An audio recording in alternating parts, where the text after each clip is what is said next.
In our time, no foreign army has ever occupied American soil. Until now. That was the strapline and basic plot premise of John Milius's 1984 film, Red Dawn. The film depicts an imaginary communist invasion of mainland America and the spontaneous resistance movement that springs up in Colorado. Go Wolverines. In the real world, however, the most likely territory for a Soviet landing would have been Alaska, separated from Siberia by the Bering Strait, only 52 miles wide. That's why, in early 1950, US security agencies started to prepare for just such an invasion. I'm your host David, and today we're going to talk about Operation Washtub, a joint effort between the Federal Bureau of Investigations and the Air Force Office of Special Investigations to create a secret stay-behind network of sleeper agents tasked with resisting a Soviet invasion in Alaska. This is the Cold War.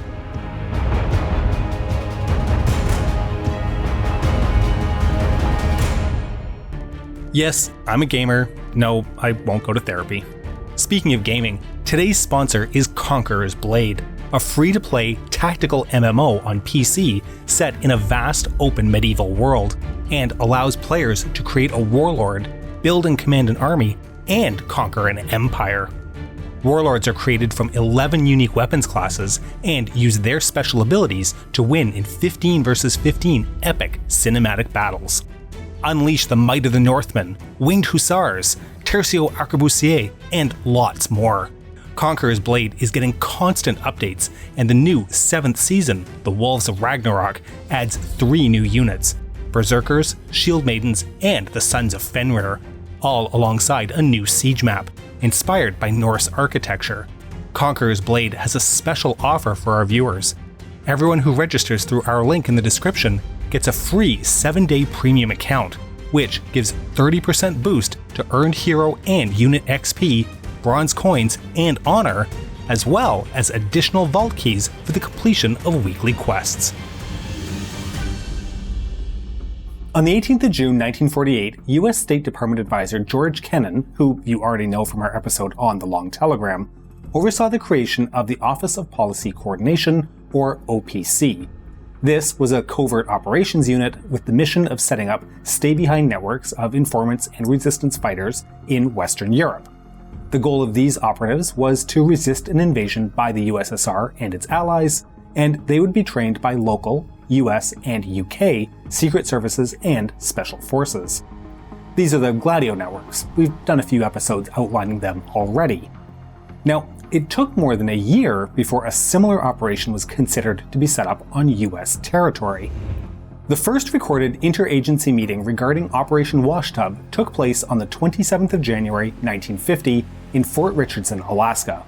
FBI Special Agent John Williams, not the composer, and his deputy, Fred Frobose, played host to Captain Heine, U.S. Navy Director of Intelligence for the Alaskan Command, Colonel Perry, U.S. Army Intelligence, Lieutenant Colonel Choose, his deputy, and Lieutenant Colonel Springer, U.S. Air Force Intelligence. The initiative to set up the meeting came from Captain Heine, but the overall idea for Washtub had been originated by General Twining and Armstrong of the Air Force. Williams and Frobose informed their superior, FBI Director J. Edgar Hoover, without hiding their skepticism. But Hoover must have been interested, as his immediate reply read, "Keep the Bureau informed of any further developments." In May, the Air Force approached the CIA with the same idea. Albeit interested, the intelligence agency had to decline, as they did not have jurisdiction over the territory of Alaska. In June, the matter was discussed at an Interdepartmental Intelligence Conference, or IIC. Delegates agreed that the FBI should set up a stay-behind network tasked with obtaining and transmitting intelligence should Alaska fall into Soviet hands. On the 20th of the month, Hoover wrote to Special Agent Williams. He ordered him to get in touch with the Alaskan section of the Office of Special Investigations, the OSI, the Air Force's own intelligence service. Williams was asked to start cooperating with the OSI about setting up a sleeper network and to immediately evaluate the FBI's Alaskan informants as potential recruits. In July 1950, at another IIC meeting, it was proposed that the plan be expanded with an escape and evasion program, or E&E, to be managed by the OSI. This involved creating a support network to extract US Air Force pilots shot down over Alaskan territory. By September, Washtub was gaining momentum as Hoover asked his men in Anchorage to set forth concrete proposals to put the plan in motion. The Alaskan divisions of the FBI and OSI worked out how to jointly manage the whole plan. The principal in charge of Washtub would be an OSI official, with an FBI special agent as second in command. The OSI would oversee the recruitment and organization of the evasion and escape networks, while the FBI would do the same for the stay-behind operation proper, defined as the Covert Intelligence Section.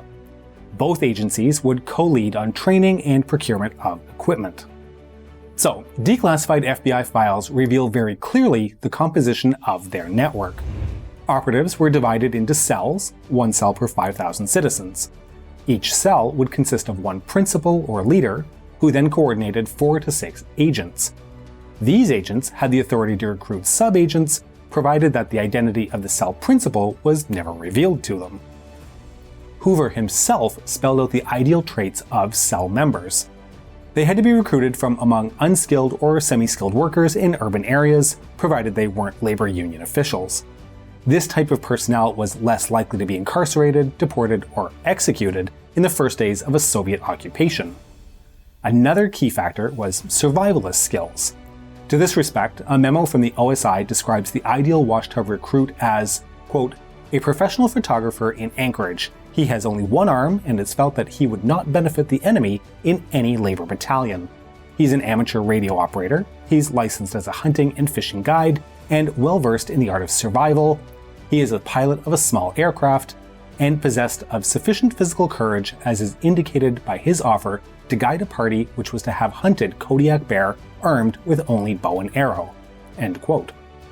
This individual is not named, of course, but I'd like to think of him as the Kodiak with the Kodak. And that's my quota of dad jokes for the episode. Probably. Other noteworthy candidates included one Mr. Gil McIntyre, store owner in Eek, Alaska, year of birth 1877. That would have made him 73 years old in 1950. So, yeah, forget about those teenaged Wolverine gorillas from Red Dawn. The special agents preferred to recruit middle-aged and elderly people, hiding in plain sight. What mattered was for the operative to be a keen outdoorsman, resourceful and resilient, with excellent knowledge of the terrain and top-notch survival skills. Amongst the recruits, many were enforcement officers with the Fish and Wildlife Service, former or current postal workers, as well as former or current pilots.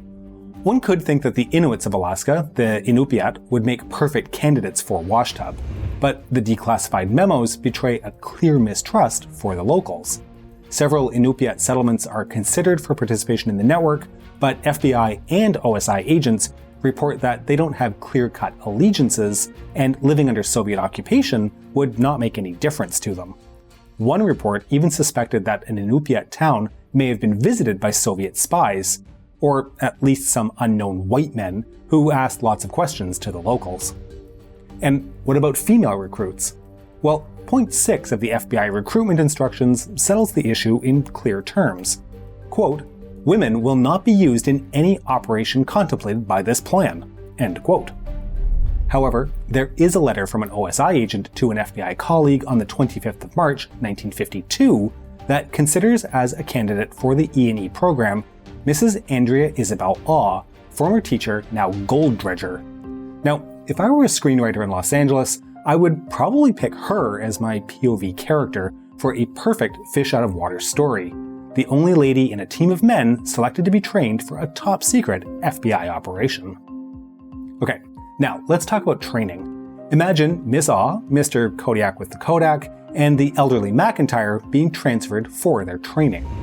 The recruits are taken to Anchorage, and from there, they fly to Washington, D.C. for the bulk of their training. FBI instructors give them a cool nickname, as is tradition. How about Lady Awesome, Kodiak Man, and Gramps? Yeah, the dad jokes aren't done. But since we are talking about the 1950s, it's the height of comedy. Plus, nicknames fulfill a very important function. They preserve the anonymity of the recruits. In the worst case scenario, that is, interrogation and torture by the enemy, agents would not be able to reveal the identity of their colleagues. For the next few weeks, the team will learn every possible skill to harass an occupying force, collect intelligence, and expand a resistance network beyond the first few operatives. The training curriculum includes guerrilla techniques, firearms training, and close-quarter combat, encoding and decoding of messages, how to cook up cover stories and deceive the enemy, methods of observation, deduction, and communication, parachute school, to be completed in Fort Benning, home of the US Army Ranger School, by the way, how to identify Soviet military units, including aircraft and ships, and even 8 hours of bacteriological warfare. Finally, much importance is given to resisting methods of interrogation. The training memo clearly mentions that operatives would have a very slim chance to survive Soviet captivity. Agents would be most likely captured by the Red Army, which would then probably kill them after a few days or even hours. If they survive, prisoners would be referred to MVD agents for interrogation. And here, the instructor issues some sinister warnings.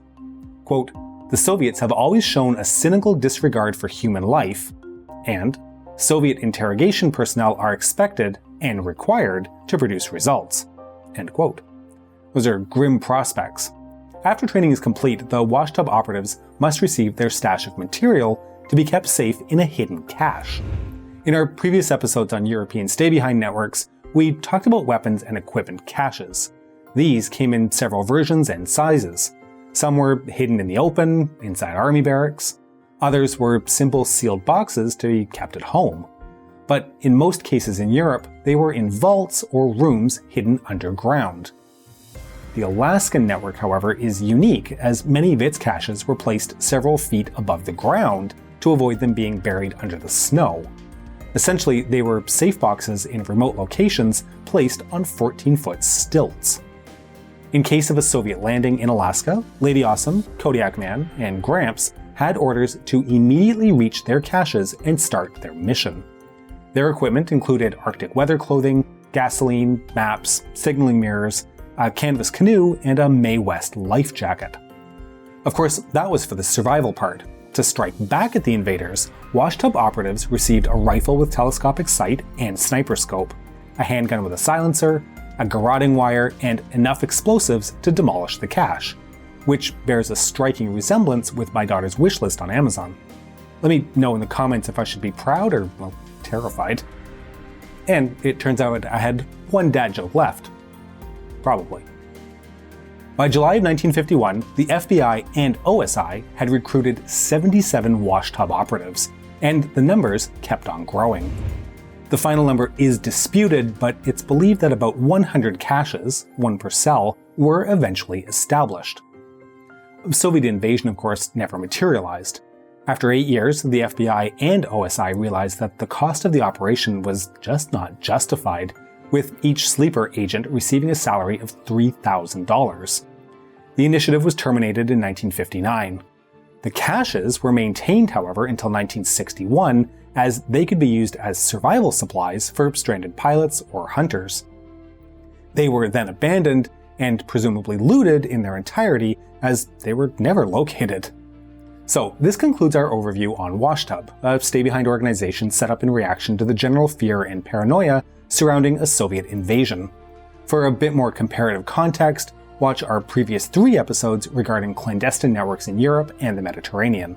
And stay tuned for further episodes. We'll be looking into more detail at the training and tactics of these operatives, and we will address the elephant in the cache. Were these organizations involved in state terrorism? We hope you enjoyed today's topic. My thanks to Arnaldo Theodorani for his work developing this episode. To make sure you don't miss future episodes, please make sure you subscribe to our channel and have secreted the bell button away as part of a hidden cache in the woods, mounted on 14-foot stilts and protected by bears. We can be reached via email at thecoldwarchannel@gmail.com, and we're active on Facebook and Instagram at thecoldwartv. If you enjoy our work, please consider supporting us via www.patreon.com/thecoldwar or through YouTube membership. This is the Cold War channel, and don't forget, the trouble with the Cold War is that it doesn't take too long before it becomes heated.